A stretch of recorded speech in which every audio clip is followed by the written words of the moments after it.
You're tuning into Black and White Sports on YouTube. The no-holds-barred truth on sports.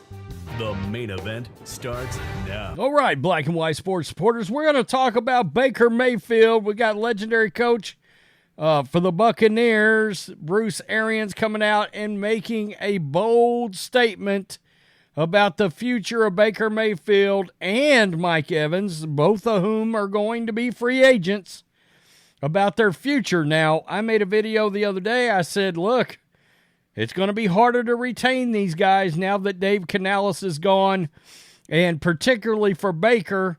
If it was me, my priority would partially be, look, if I got to start over, I'm probably going to where the most money is, and if you get a different offense, a different offensive coordinator, well, you're in part going to start over.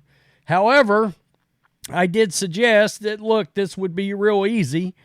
Alex Van Pelt, who was an offensive coordinator for the Cleveland Browns, while Baker was there and he had one of his best seasons, is currently looking for a gig. You know, Buccaneers, don't wait, call the guy and get him on staff so you can retain your quarterback. And we've got the PFW awards that are coming out right now, and Baker Mayfield won the most improved player. This is kind of their version of like the comeback player of the year, except I think this is what the comeback player of the year should really be named, the most improved player. But there it is right there. Tampa Bay Buccaneers put that out. Most improved player of the year award by the Pro Football Writers Association. After a disastrous 2022 season in which Mayfield bounced from the Panthers to the Rams, Mayfield joined the Bucs as a reclamation project on a bare-bones one-year contract. Mayfield rewarded the Bucs with career highs in yardage, completions, and touchdowns, as well as the NFC South Division title and a playoff win over the Philadelphia Eagles. Mayfield is also a nominee for the NFL's Comeback Player of the Year. With postseason accolades falling Mayfield's way, the Bucs have a big decision to make in regards to his future. And it should be noted, Joe Flacco came out. They asked him about the Comeback Player of the Year award, and Flacco was like, oh, yeah, Damar Hamlin should win it. The media put Joe Flacco in an unwinnable situation with that question, because we both know, well, you guys watching and me, if Joe Flacco says anybody other than Damar Hamlin should win that award, he's going to get destroyed. And we know how that works. So he was like, yeah, you know, after what happened, yeah, sure. I guess if they give it to me, it's because I was out of the league for 2 months and I'm old. I mean, that was the response that Flacco gave. But I've always thought the Comeback Player of the Year was kind of weird anyway. Let's be real. Most improved player from last year is what it ought to really be. And I do think it should be based on performance. I do. So, this is Yard Barker. And Bruce Arians made a massive prediction here.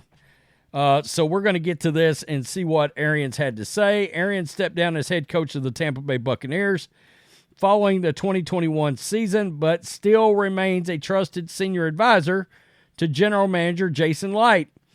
Thus, Arians may know a thing or two about the futures of impending free agents, such as quarterback Baker Mayfield and wide receiver Mike Evans. Quote, I don't think we're losing any of them. Well, that's interesting. Arians recently told Ira Kaufman of Joe Bucs fan about Tampa Bay's top pending free agent. Mike wants to stay here, and they're going to pay him. And I think Mayfield loves it here and is totally appreciative of the opportunity he found in Tampa. He loves the guys, and the guys love him.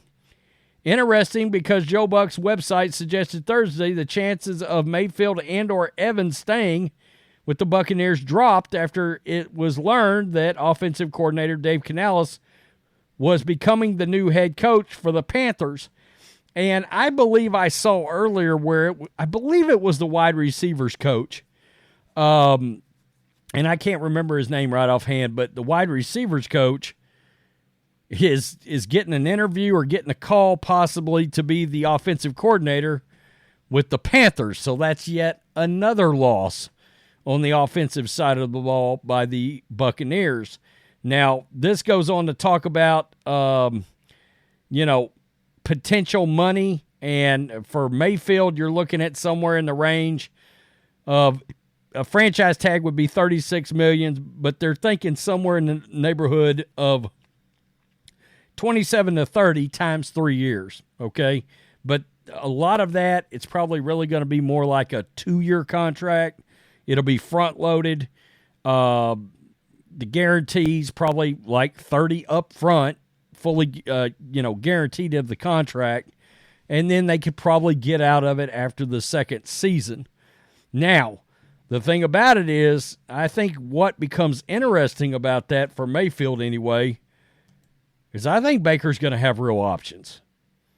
And I think that's sort of the real fly in the ointment. If you combined losing Canales as the offensive coordinator with the fact that I think there's potential for the Falcons, Raiders, Steelers, and Buccaneers to all be in on trying to get Baker, and I think there's an outside chance the Patriots may jump in on Baker too.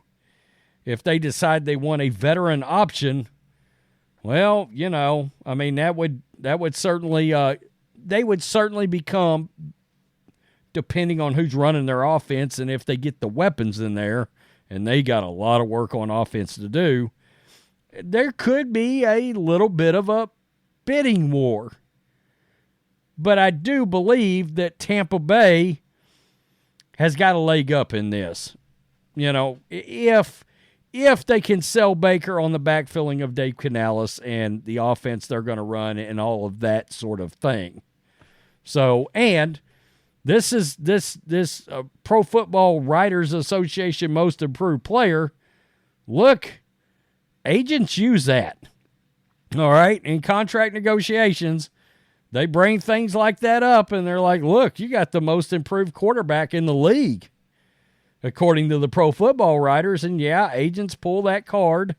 And so it's very likely, Mayfield might have made a little bit more money, or another team might decide to step in and try to get involved. Like if the Vikings, I'm going to tell you, if the Vikings were to lose Kirk Cousins, Baker Mayfield and the Vikings becomes interesting because of Kevin O'Connell and some of the connections in that offense to McVay, Stefanski, all that sort of thing, and there would be some kind of continuity. We got to remember, to a point, Baker's got offensive experience in McVay's system.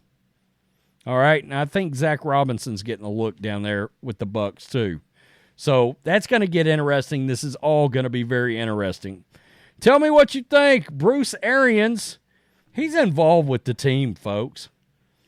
He's still around on a certain level as an advisor. Well, he's telling you right there, I think that's sort of a peel back the curtain right there into the intentions that the organization is going to have to try to keep their quarterback and their wideout. I don't blame them because, where do you go? Russell Wilson? I'm certainly not signing Russell over Baker. No way. Baker's younger, and and he had quite a bit more success this year than Russell too, even with Russell's bounce back year. Tell me what you think. Peace. I'm out. Till next time. Thanks for watching the show. Be sure to like, comment, and subscribe. Be sure to tune in next time on Black and White Sports.